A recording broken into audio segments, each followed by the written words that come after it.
दोस्तों, आज की जो सच्ची कहानी मैं आपको सुनाने जा रहा हूँ, ये सच्ची कहानी है मध्य प्रदेश की।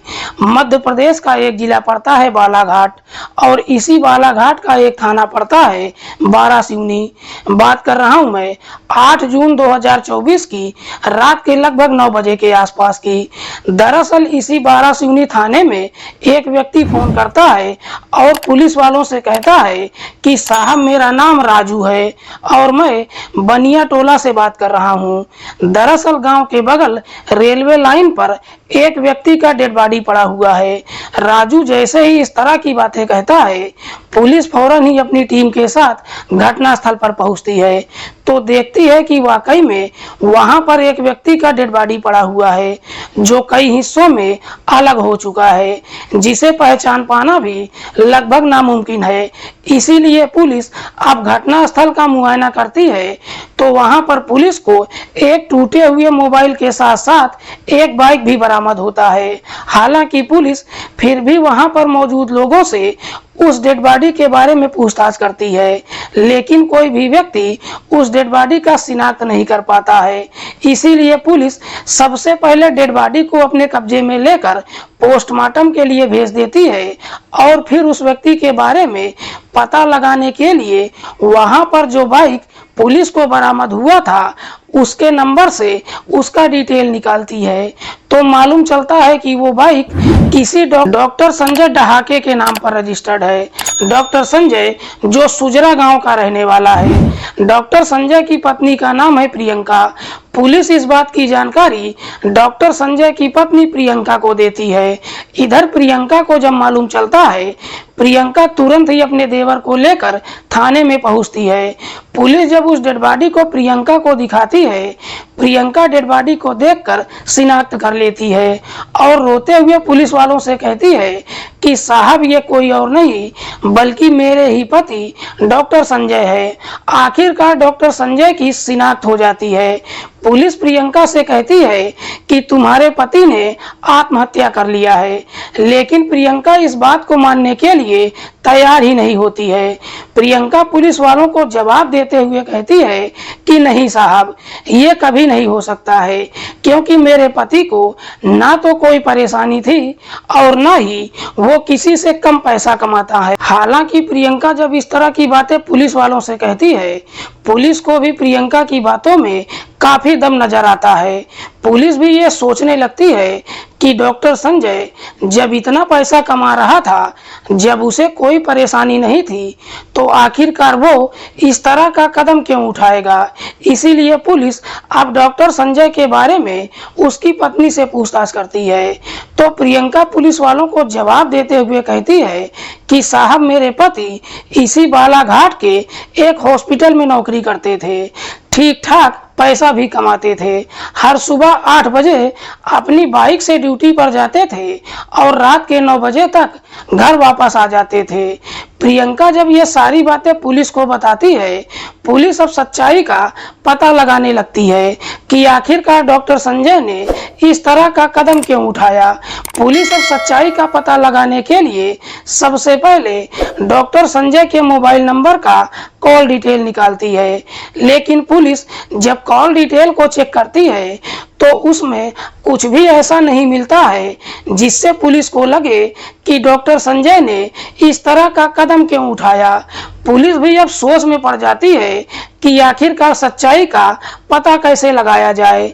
इसीलिए पुलिस अब सच्चाई का पता लगाने के लिए उस हॉस्पिटल में पहुंच जाती है जहां पर डॉक्टर संजय अपनी नौकरी कर रहा था। हॉस्पिटल के कर्मचारियों से पुलिस जब डॉक्टर संजय के बारे में पूछताछ करती है तो कर्मचारी पुलिस को जवाब देते हुए कहते हैं कि हाँ साहब, डॉक्टर संजय कुछ दिनों से परेशान तो थे, लेकिन परेशानी क्या थी हमें इस बारे में कुछ भी मालूम नहीं है। पुलिस को भी समझ में नहीं आता है कि आखिरकार सच्चाई का पता कैसे लगाया जाए। इसीलिए पुलिस अब सच्चाई का पता लगाने के लिए डॉक्टर संजय के बैंक अकाउंट का डिटेल निकालती है। डिटेल को जब चेक करती है तो मालूम चलता है कि उसमें एक ऐसा बैंक अकाउंट नंबर है जिस पर डॉक्टर संजय संजय ने कुछ ही महीनों के अंदर लगभग 8 लाख रुपए ट्रांसफर किया था। पुलिस जब उस बैंक अकाउंट का डिटेल निकालती है तो मालूम चलता है कि वो नंबर किसी मनोज दादरे के नाम पर रजिस्टर्ड है। मनोज, जिसकी उम्र है लगभग 25 साल, जो मरारी मोहल्ले का रहने वाला है। दरअसल ये मनोज कोई और नहीं बल्कि उसी हॉस्पिटल के सामने एक मेडिकल स्टोर में नौकरी करता है।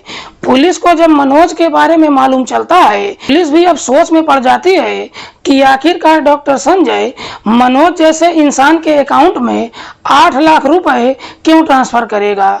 यही सब पूछताछ करने के लिए पुलिस मनोज को थाने में बुलाती है और फिर मनोज से उन पैसों के बारे में पूछताछ करना शुरू करती है, जिसका मनोज सही तरीके से जवाब नहीं दे पाता है। आखिरकार पुलिस अब मनोज के साथ सख्ती से पेश आती है। पुलिस जैसे ही अपनी शक्ति दिखाना शुरू करती है, आखिरकार मनोज सच्चाई कबूल कर लेता है। लेकिन मनोज जब इस घटना की पूरी कहानी बताता है तो वाकई में इसे सुनने के बाद खुद डॉक्टर संजय की पत्नी प्रियंका को भी अपने कानों पर भरोसा ही नहीं होता है। दरअसल इस कहानी की शुरुआत होती है इस घटना से ठीक 2 साल पहले। मनोज, जो न सिर्फ शादीशुदा है बल्कि उसके 2 बच्चे भी हैं। मनोज की एक साली है जिसका नाम है सुधा। सुधा, जिसकी उम्र है लगभग 22 साल, जो अपने ही इलाके से बीएससी की पढ़ाई कर रही है। लेकिन सुधा अपनी बहन के साथ ही रहती है। लेकिन सुधा जब अपनी बहन के साथ रहने लगती है, इस वजह से उसके जीजा के साथ प्रेम प्रसंग शुरू हो जाता है। लेकिन मनोज और उसकी साली सुधा के बीच में जब प्रेम प्रसंग शुरू होता है, इस बात की जानकारी मनोज की पत्नी को कभी मालूम नहीं चलता है। एक दिन सुधा अपने जीजा से कहती है कि तुम जिस मेडिकल स्टोर में नौकरी करते हो उसके सामने वाले हॉस्पिटल में मुझे भी नर्स की नौकरी लगवा दो। नर्स की नौकरी करने की जब बात कहती है, आखिरकार मनोज अपनी साली को उसी हॉस्पिटल में नर्स की नौकरी लगवा देता है जिस हॉस्पिटल में डॉक्टर संजय नौकरी करता है। सुधा जब हॉस्पिटल में नौकरी करने के लिए जाती है और पहली बार जब डॉक्टर संजय को देखती है तो डॉक्टर संजय की पर्सनालिटी देख पहली नजर में ही उस पर फिदा हो जाती है। उसके बाद सुधा अब डॉक्टर संजय के ऊपर डोरे डालना भी शुरू कर देती है। हालांकि सुधा अपनी तमाम कोशिश कर लेती है, लेकिन बावजूद इसके डॉक्टर संजय उसके प्रेम जाल में नहीं फंसता है।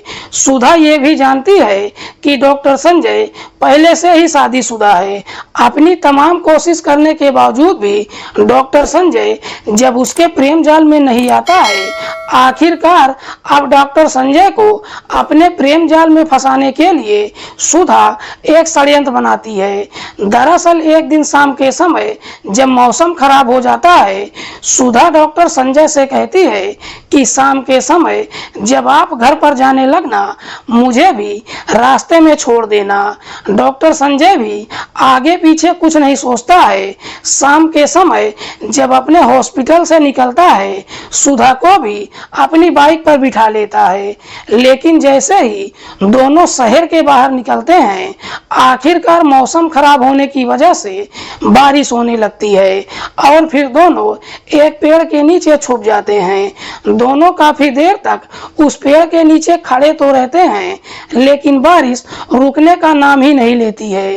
काफी देर तक वहां पर खड़े होने की वजह से दोनों भीग भी जाते हैं। इसीलिए सुधा इस मौके का फायदा भी उठा लेती है। भीगे हुए कपड़ों में सुधा डॉक्टर संजय के गले लग जाती है। जब गले लग जाती है, डॉक्टर संजय भी अपने आप को रोक नहीं पाता है और आखिरकार उसी पेड़ के नीचे दोनों के बीच में अवैध संबंध भी बन जाता है। और एक बार जब यह सिलसिला शुरू होता है, उसके बाद कभी रुकने का नाम ही नहीं लेता है, बल्कि उसके बाद जब भी दोनों को मौका मिलता है, दोनों एक दूसरे से मुलाकात ही नहीं करते हैं बल्कि दोनों अपनी ख्वाहिशें भी पूरी करते हैं। लेकिन सुधा का जब डॉक्टर संजय के साथ प्रेम प्रसंग शुरू होता है, इस बात की जानकारी ना तो उसके जीजा मनोज को मालूम चलता है और ना ही डॉक्टर संजय की पत्नी प्रियंका को मालूम चलता है। जब कुछ महीने का समय गुजरता है, इधर सुधा को जब पूरा भरोसा हो जाता है कि डॉक्टर संजय अब उसके प्रेम जाल में पूरी तरह से फंस चुका है, सुधा अब अपने दिल की बात डॉक्टर संजय के सामने रखती है। दरअसल सुधा डॉक्टर संजय से कहती है कि तुम मुझसे शादी कर लो। शादी करने की जब बात कहती है, डॉक्टर संजय सुधा से शादी करने के लिए तैयार ही नहीं होता है। सुधा जब अपनी तमाम कोशिश कर लेती है, डॉक्टर संजय जब उससे शादी करने के लिए तैयार नहीं होता है, तब जाकर सुधा अपने और डॉक्टर संजय के बारे में अपने जीजा मनोज को बताती है। इधर मनोज को जब मालूम चलता है कि उसकी साली का डॉक्टर संजय के साथ प्रेम प्रसंग ही नहीं चल रहा है बल्कि वो डॉक्टर संजय के साथ शादी भी करना चाहती है, ये जानकर मनोज भी एकदम से परेशान हो जाता है। दरअसल मनोज को अब ये डर सताने लगता है कि अब उसकी साली उसके हाथ से जाने वाली है, लेकिन चाहकर भी मनोज अपनी साली को रोक नहीं पाता है। तभी मनोज के दिमाग में एक आइडिया क्रिएट होता है। दरअसल मनोज अपनी साली को समझाते हुए कहता है कि अगर वाकई में तुम डॉक्टर संजय से शादी करना चाहती हो तो अगली बार जब तुम उससे मुलाकात करना तो उस पल का कुछ फोटो और वीडियो अपने मोबाइल में कैप्चर कर लेना। जब वीडियो को अपने मोबाइल में कैप्चर कर लोगी, उसी वीडियो को दिखाकर तुम डॉक्टर संजय पर शादी करने का दबाव डालना। डॉक्टर संजय भी अपनी इज्जत बचाने के लिए तुमसे शादी करने के लिए तैयार हो जाएगा। जब इस तरह का सुझाव देता है, सुधा भी अपने जीजा की बातों में आ जाती है। अगली बार सुधा जब डॉक्टर संजय से मुलाकात करती है तो उस पल का कुछ फोटो और वीडियो अपने मोबाइल में कैप्चर ही नहीं करती है बल्कि वो वीडियो लाकर अपने जीजा मनोज को दिखाती है। मनोज जब उस वीडियो को देखता है, देखने के बाद मनोज के दिमाग में एक और षड्यंत्र आ जाता है, लेकिन मनोज अपने षड्यंत्र के बारे में अपनी साली सुधा को कुछ भी नहीं बताता है। इधर सुधा उस वीडियो को लेकर डॉक्टर संजय को दिखाती है और उस पर दबाव देते हुए कहती है कि तुम अब मुझसे शादी कर लो। तो इधर सुधा का जीजा मनोज उस वीडियो को डॉक्टर संजय को दिखाते हुए कहता है कि जितना मैं तुमसे पैसा मांग रहा हूँ, अगर तुमने मुझे पैसा नहीं दिया तो मैं ये वीडियो सोशल मीडिया पर अपलोड कर दूंगा। दरअसल उसी वीडियो की वजह से सुधा के साथ साथ उसका जीजा भी डॉक्टर संजय को ब्लैकमेल करना शुरू कर देते हैं। इधर डॉक्टर संजय जब उस वीडियो को देखता है, उसे देखने के बाद एकदम से उसके पैरों तले से जमीन खिसक जाती है। डॉक्टर संजय को अब समझ में नहीं आता है कि वो क्या करे। मनोज जब डॉक्टर संजय से पैसे मांगता है, डॉक्टर संजय मनोज को पैसा देने के लिए तैयार भी हो जाता है, लेकिन मनोज के सामने एक शर्त रखते हुए कहता है कि मैं तुम्हें पैसा तो दे दूंगा, लेकिन बदले में तुमको अपनी साली को समझाना होगा कि वो मुझसे शादी करने की जिद छोड़ दे। मनोज डॉक्टर संजय से वादा कर लेता है। उसके बाद डॉक्टर संजय मनोज के बैंक अकाउंट में 8 लाख रुपए कई किस्तों में ट्रांसफर भी कर देता है।